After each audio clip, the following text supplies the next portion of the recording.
आखिर महाभारत युद्ध के बाद बची हुई विधवाओं का क्या हुआ था और क्या सच में धृतराष्ट्र ने सभी विधवाओं को अपनी दासी बना लिया था? क्या आपने कभी सोचा है कि महाभारत युद्ध में मारे गए सभी योद्धाओं की पत्नियों के साथ हुआ था ऐसा काम? आज की इस वीडियो में हम आपको बताएंगे महाभारत के कुछ अनसुलझे रहस्य के बारे में। और दोस्तों, भगवान श्री कृष्ण से प्रेम करते हैं तो कमेंट में जय श्री कृष्ण जरूर लिखे।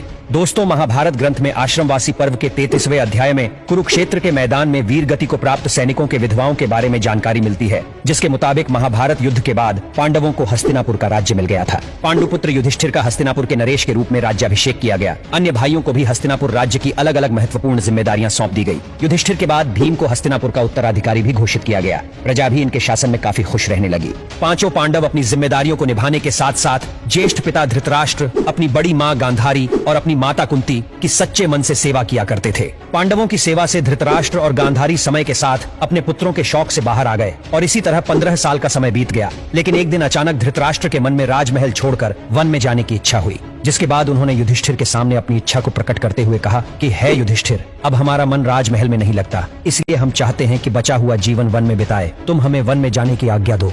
अपने ज्येष्ठ पिता के मुंह से ये बात सुनकर युधिष्ठिर बहुत ही दुखी हो जाते हैं, लेकिन वो उनकी बातों को टाल नहीं सकते थे और विदुर भी युधिष्ठिर को इसके लिए समझाते हैं। जिसके बाद युधिष्ठिर ने वन में अपने ज्येष्ठ पिता के रहने के लिए कुटिया बनवा देते हैं और उन्हें जाने की आज्ञा दे देते हैं। जब धृतराष्ट्र जाने लगते हैं तो गांधारी, माता कुंती, विदुर और संजय भी उनके साथ चलने लगते हैं। कुछ दिन ऐसे ही बीत जाते हैं और इधर पांचों पांडव भी उनके जाने के बाद अपना पूरा ध्यान अपनी प्रजा की सेवा में लगा देते हैं।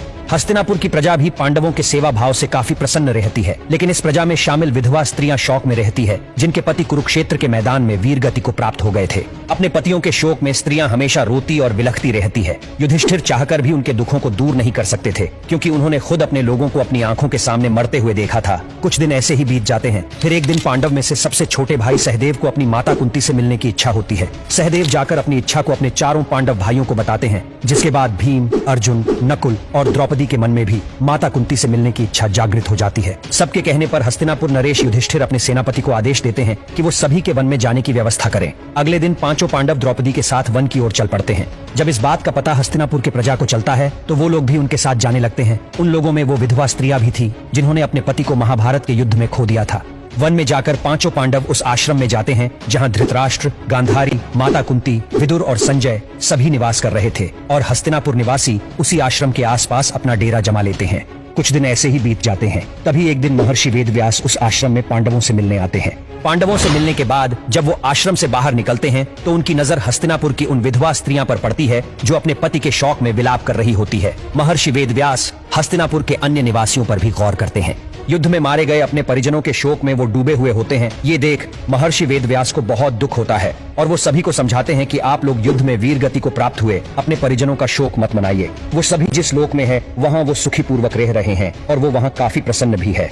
लेकिन महर्षि वेदव्यास द्वारा समझाने के बाद भी विधवा स्त्रियों और प्रजा पर कोई असर नहीं हुआ और वो अभी भी शोक में रहते हैं। तब महर्षि वेदव्यास उन सभी से कहते हैं कि अगर आप लोगों को मेरी बातों पर यकीन नहीं है तो आज मैं आपको इसका भी यकीन दिला दूंगा। आज रात को मैं आप सभी को आपके परिजनों से मिलवाऊंगा।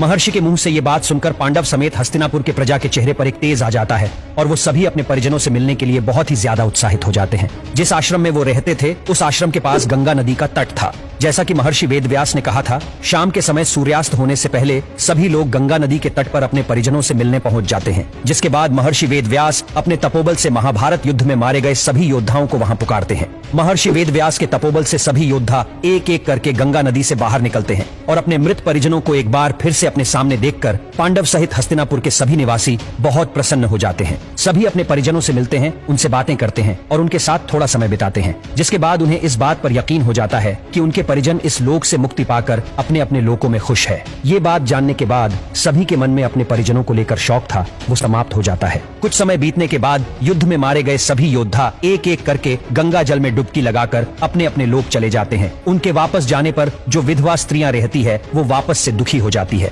ये देख महर्षि वेदव्यास विधवा स्त्रियों से कहते हैं कि जो स्त्रियां अभी भी दुखी है और अपने पति के साथ उस लोक में जाना चाहती हैं, वो गंगा के पवित्र जल में डुबकी लगाकर अपना जीवन त्यागने के बाद जा सकती है। महर्षि के मुंह से ये बात सुनकर सारी विधवा स्त्रियां तुरंत ही गंगा के जल में डुबकी लगा देती हैं और अपने जीवन का त्याग करके अपने अपने पति के लोक में चली जाती है।